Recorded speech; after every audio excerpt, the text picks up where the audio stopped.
Bonjour, bonsoir, bienvenue sur la chaîne. Tout d'abord, je vous souhaite une très bonne année 2023. Je vous remercie de votre fidélité, je vous remercie pour les nouveaux abonnés et je vous souhaite vraiment à tous de passer une très bonne année 2023. Il paraît que 2023 va être génial, donc moi j'accueille. Voilà, je vous prie de m'excuser de mon absence, mais j'ai été malade, je le suis encore. Et il y a cette toux dont j'ai du mal à me débarrasser et qui surtout m'empêchait de parler. Même encore là, je la sens, elle est là. Je me suis dit, on va la faire taire, celle-là, on va la faire taire. Mais je ne me tairai pas. Voilà. Donc, me voilà de retour. J'espère de façon quotidienne. On verra l'évolution, mais je vais de mieux en mieux. C'est déjà ça. Donc, logiquement, je devrais pouvoir faire les vidéos tous les jours, ou presque. Donc, nous allons tirer la carte conseil pour demain, mercredi 4 janvier. Et, excusez-moi, c'est toujours cette toux qui est sous-jacente. Et nous allons la tirer depuis l'oracle du monde de Émilie de Dieu. Alors, ça fait bien longtemps que je n'ai pas tiré de cartes. Même pour moi, je n'ai pas tiré de cartes. Donc, est-ce que j'ai pas perdu la main? On va voir ça tout de suite.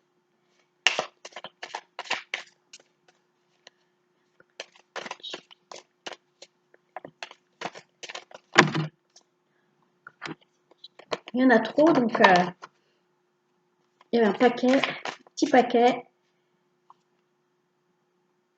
Oh, nous avons la carte de l'amitié.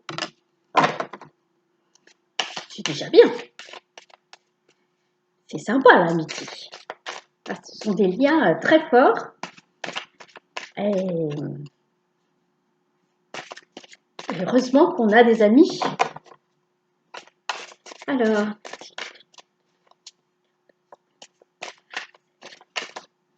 Alors celle-là qui voulait s'envoler. Le passé. On va demander une carte complémentaire. Oups. La sagesse. Alors déjà, rien que là, je vois le message, c'est que de nos amitiés passées, nous avons retiré des leçons qui nous rendent plus sages. Sages dans le sens plus compréhensif. On comprend les leçons tirées de ces amitiés par le passé. Donc si en 2022, vous avez vécu des choses relatives à l'amitié, sachez que, enfin si nous, parce que j'en suis concernée aussi, si nous avons vécu des choses par rapport à des amis, à des amitiés en 2022, nous en avons retiré un enseignement qui font de nous des gens plus forts et plus préparés en fait, préparés à de nouvelles amitiés. Ouais, pourquoi pas. Oui, alors peut-être qu'on a ressenti de la tristesse par rapport à certaines amitiés, hein, des amitiés qui ne se sont pas passées comme on le voulait. Oh, le sujet, c'est l'amitié. Hein. C'est l'amitié, c'est l'amitié. Ah, il y a celle-là qui veut sortir. La foi. La foi. Il faut garder confiance en l'amitié. En fait, il faut garder confiance en l'amitié. S'il y a une amitié qui vous a fait pleurer et qui vous a déçu, c'est que c'était pas une vraie amitié.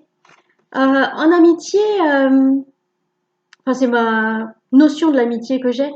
En amitié, on n'est jamais déçu en fait parce qu'on se comprend, on comprend l'autre, on juge pas, euh, on- même si des fois on peut être dans le comment dire, ouais, dans une petite incompréhension. On sait que notre ami fait les choses pour une certaine raison et on va jamais la juger. On pourra éventuellement la conseiller, lui donner notre avis, mais on les laissera prendre ses propres décisions. Vous voyez ce que je veux dire? Alors, c'est quoi la carte?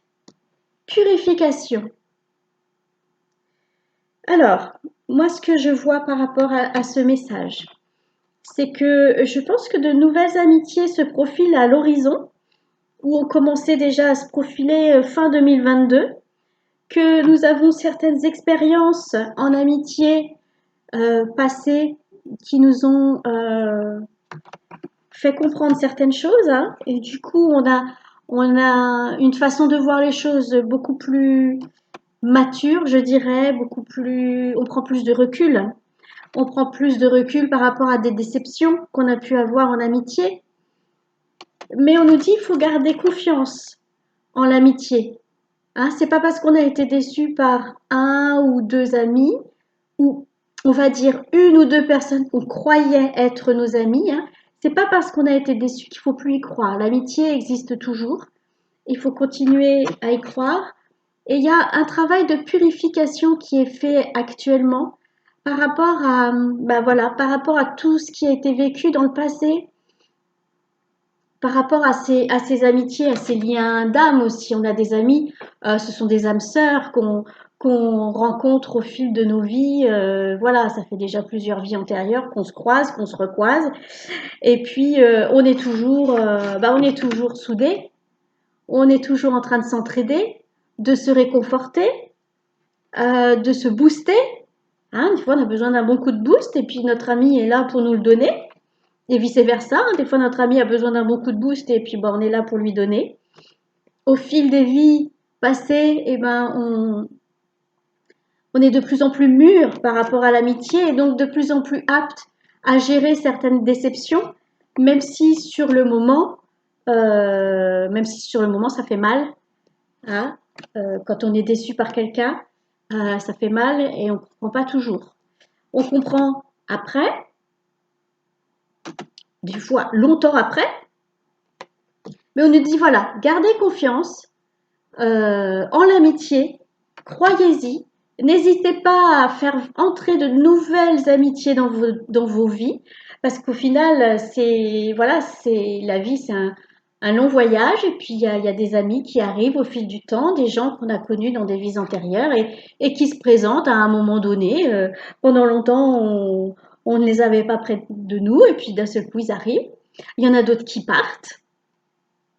Et donc, il y a ce fameux travail de purification qui est en cours. Ça, je pense que c'est plus au niveau général, hein.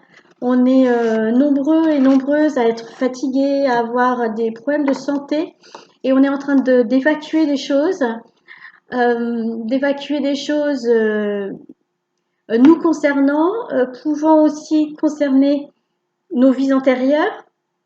Mais comme me l'a fait remarquer quelqu'un très sagement il y a quelque temps, il y a quelques jours, ça peut concerner aussi le transgénérationnel. Voilà, des choses que nos parents, nos grands-parents, nos arrière-grands-parents, voilà, ont pu faire, ont pu vivre. On est en plein travail de purification. Oh là là, 8 minutes 43. Ah bah ça, à chaque fois que je suis absente et que je reviens, je parle. Je parle. Bon, eh ben, écoutez, je trouve cette dernière carte très intéressante parce que c'est vraiment bien de pouvoir se purifier, de pouvoir mieux avancer dans sa vie, pour pouvoir passer à l'étape suivante, pour pouvoir mieux ascensionner puisqu'on est en pleine ascension. Et quand je vois cette carte, n'hésitez pas à utiliser la flamme sacrée blanche pour vous purifier si vous en ressentez le besoin. Le soir, d'ailleurs, tous les soirs, vous pouvez l'utiliser. Après votre journée, vous utilisez la flamme sacrée blanche qui va enlever toutes les pollutions que vous avez pu récolter, les pollutions énergétiques, j'entends, que vous avez pu récolter au cours de votre journée, hein, soit au travail, soit dans un magasin. Enfin voilà, il y a plein d'endroits où on se récupère des pollutions. Donc n'hésitez pas à utiliser la flamme sacrée blanche. Vous pouvez la combiner avec la flamme sacrée violette dont on entend beaucoup parler, hein, qui permet en plus de purifier, de transmuter tout ce qui est négatif en lumière. Donc en plus, on transforme tout ça en lumière, en amour, donc c'est merveilleux. Écoutez, je vous souhaite de beaux moments d'amitié, de beaux moments de purification, hein. N'hésitez pas à utiliser la flamme sacrée blanche tous les soirs, ainsi que la flamme violette. N'hésitez pas. Et puis, encore une fois, une très bonne année à tous. Une très... Bienvenue aux nouveaux abonnés, excusez-moi, j'ai du mal à parler encore. Et puis, je vous dis, je l'espère, à demain. Allez, à bientôt.